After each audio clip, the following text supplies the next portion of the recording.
Një nga njerëzit që ndryshoi botën vdiq me borxhe, madje nuk e shijoi kurrë shpikjen e tij. Bëhet fjalë për Charles Goodyear, ai që ndryshoi jetën tonë të përditshme. Ti hipën në një makinë dhe ndonse ke një motor të mirë të makinës, ndonse edhe makina është e re, ti duhet të kesh goma të mira. Përndryshe e dini shumë mirë që gomat janë kryesore në jetën tonë të përditshme. Po a e dini se nga ku linden gomat e mira, pra ajo që quhet vulkanizimi? Tani po ja u tregoj. Si gjithmonë kush është rastisht nëse nuk e keni bërë ende, lidhuni me këtë faqe që të shihemi sërish dhe faleminderit që jemi për herë bashkë. Charles Goodyear lindi në vitin 1800 në Amerikë. Dhe ai qeri, sepse sapo kishin lindur makinat në atë kohë, ai qeri kuptonte që makinat kishin një problem. Në fakt, një problem prej vitesh nuk e zgjidhte dot askush. Problemi kush ishte? Gomat e makinave gjatë verës nxeheshin shumë dhe pothuajse shkrieshin, kurse gjatë dimrit ato thaheshin dhe çaheshin. Ky pra ishte një nga problemet kryesore të gomave të makinave. Kishte shkencëtar nga mbar bota, kishte njerëz gjithandej që kërkonin që të zgjidhnin këtë problem, askush nuk e zgjidhte.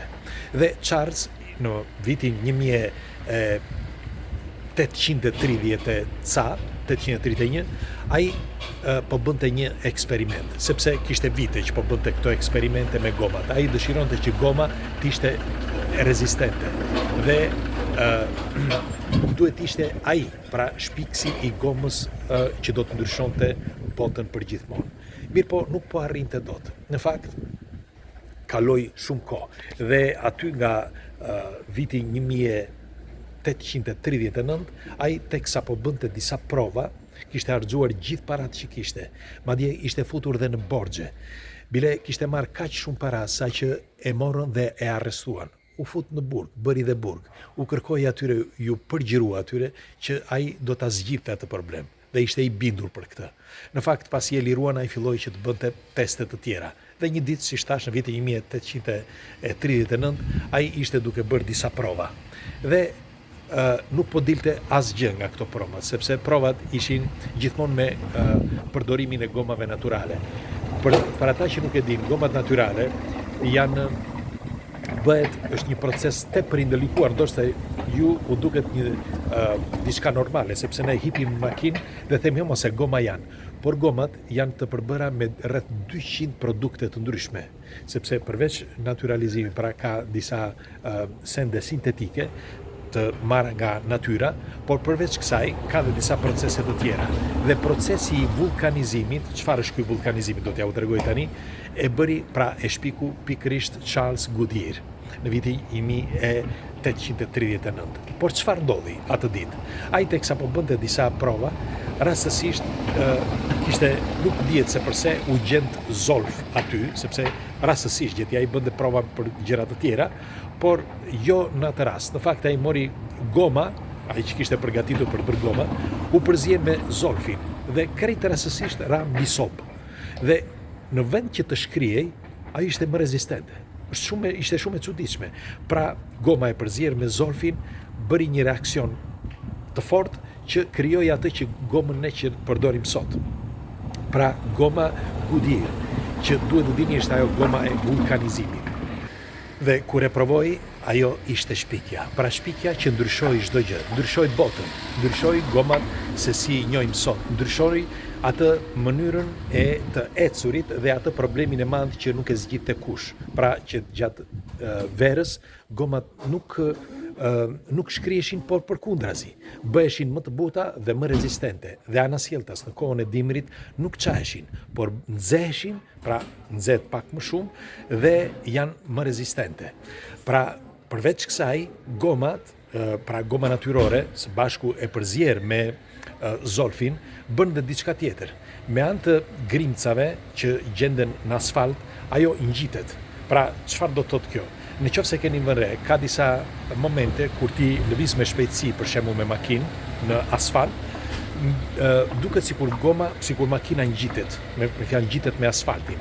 Pikërisht pra sepse është kondenca dhe ajo që ju thash më përpara, përzierja me zolfin, pra elementet natyral së bashku me zolfin bëjnë pikërisht këtë. Dhe kjo ishte shpikja më e madhe. Bile nuk ishte vetëm për gomat shpikja, por ishte edhe për kavot, për këto ripat, për çdo gjë. Pra për industri, pra ajo shpikje që bëri Charles Goodyear ishte në çdo cep të industrisë. Mirë po, çfarë ndodhi? Me kalimin e viteve, ja vodhën këtë ide. Dhe filluan që ta përdornin që të gjithë, pa i dhënë të drejtat e shpikjes së tij. Dhe ai luftoi gjatë i shkreti. Luftoi për vite me radhë, shkoi në përgjyqje. Nuk mundi dot që të shlyente shpenzimet, pra shpenzimet e shpikjes së tij.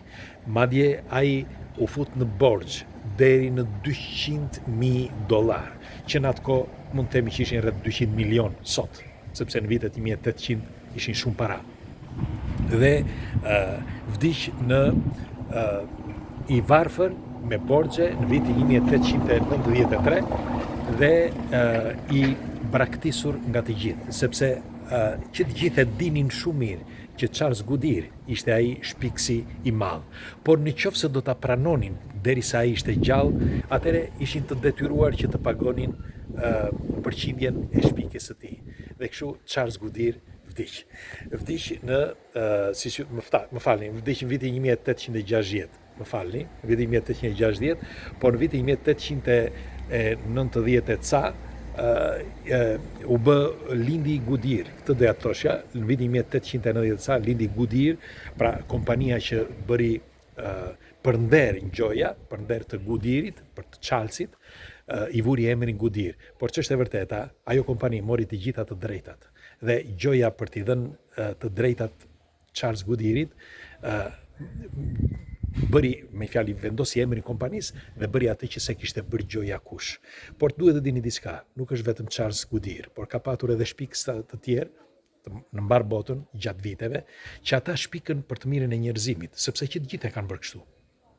Por të tjerët pas ti i javodhën, si për shembull Nikola Tesla, që bëri me qindra shpike dhe shpiket e tij ende sot i merr tjetër kush, si për shembull edhe wireless nga Nikola Tesla.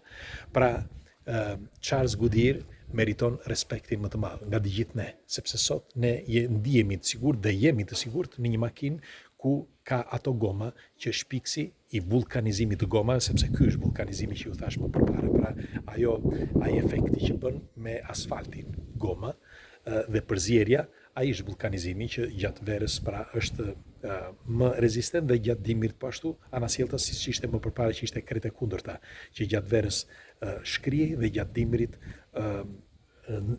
çahej goma dhe prishej. Pra, një respekt jo vetëm të veçantë, por edhe njerëzve të mëdhenj që bën shpikje të mëdha që ne i përdorim sot. Respekte dhe kalofshi mirë dhe shpresoj që një mesazh i shkurtër për këtë zotërin, për Charles Goodyear, ta lini këtu dhe të shpërndani këtë video për informacion, çështje diturie. Kalofshi mirë.